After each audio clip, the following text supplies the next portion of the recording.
Oke, selanjutnya keadaan benda di dalam fluida. Nah, ini yang teorinya, ini hal juga paling sering muncul di soal ya. Keadaan benda dalam fluida. Nah, ada 3 keadaan benda dalam fluida. Yang pertama, yang A aja ya. Yang A itu mengapung. Nah, ketika benda mengapung, teman-teman, ya, gambarnya lebih kurang seperti ini. Nah, ngapung itu selama masih ada bagian yang terlihat di atas permukaan air ya. Walaupun bagian yang walaupun bagian yang terlihat di atas permukaan air itu hanyalah 1% misalnya, kecil sekali. Bagian yang masih ada di atas permukaan air itu kecil sekali, cuma 1%. Nah, itu tetap dikatakan mengapung, teman-teman ya. Jadi ngapung itu selama bendanya masih berada di atas permukaan air walaupun cuma sedikit, nah itu namanya ngapung. Nah, mengapung itu terjadi saat massa jenis benda lebih kecil dari massa jenis fluidanya ya. Massa jenis benda lebih kecil daripada massa jenis fluida. Nah, kemudian saat mengapung itu gaya apung ke atas itu sama nilainya dengan gaya berat gitu ya. Jadi gaya apung sama dengan berat benda.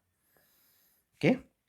Jadi jangan salah, bukan gaya apung lebih kecil atau gaya apung lebih besar, enggak. Gaya apung sama dengan berat karena bendanya itu berada dalam keadaan setimbang gitu ya.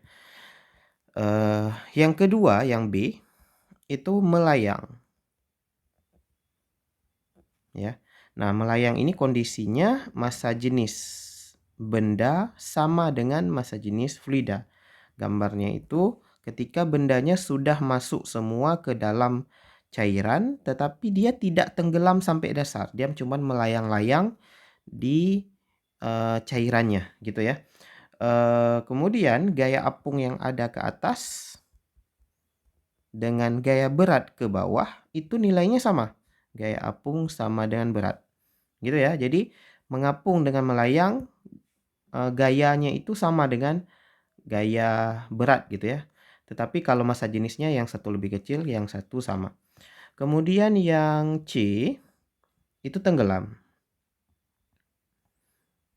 Ya, ini tenggelam gambarnya benda yang dimasukkan ke dalam cairan dia langsung masuk sampai ke dasar, langsung tenggelam sampai dasar. Gitu ya, dia nggak melayang-layang juga nggak ngapung gitu. Nah, syaratnya adalah massa jenis benda itu lebih besar daripada massa jenis fluida.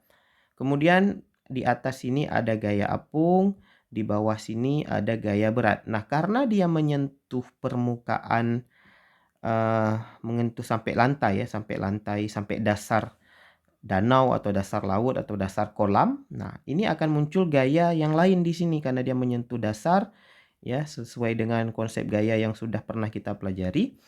Ya, itu ke atas akan muncul gaya normal. Ya, jadinya apa? Persamaannya itu jadinya gini, gaya apung ditambah gaya normal sama dengan W.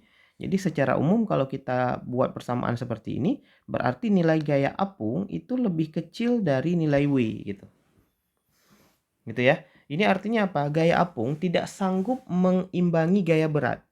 Ya, bahasa lainnya gaya apung itu kalah dengan gaya berat, makanya bendanya tenggelam sampai dasar. Sementara kalau gaya apung sama dengan berat, itu bisa mengapung, bisa melayang. Masih tergantung dari massa jenisnya gimana nih. Kalau massa jenisnya sama, oh melayang. Tapi kalau massa jenisnya lebih kecil, massa jenis benda lebih kecil, dia akan ngapung. Oke, gitu ya teman-teman ya. Ini harus diingat konsepnya. Ini sering muncul juga di persoalan-persoalan gitu ya, mengapung, melayang, dan tenggelam.